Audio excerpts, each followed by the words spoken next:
Здравейте, аз съм Петър Роглев, председател на клуб по канадска веловетер Велико Търново, световен и европейски шампион. С моя приятел Владислав Узунов решихме да почистим това място с тези двата паметника, с там мивката от Атака. Даже има и една ледица там, която гледа.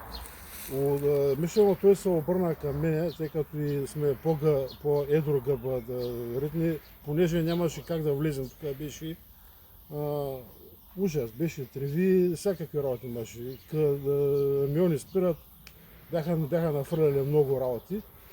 И според мен това е паметника на партизаните, така поне да го казва.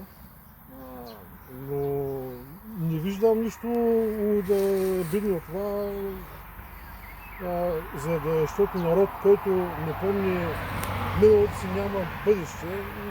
И според мен това трябва да се стои чисто хубаво, даже тук може да се поставя една беседка с едни пейки, хората да имат отдих. Хората на Запад дават пари, мило и драго дават за такива мивки, за такива паметници, а ние ги в нищета ги стоят.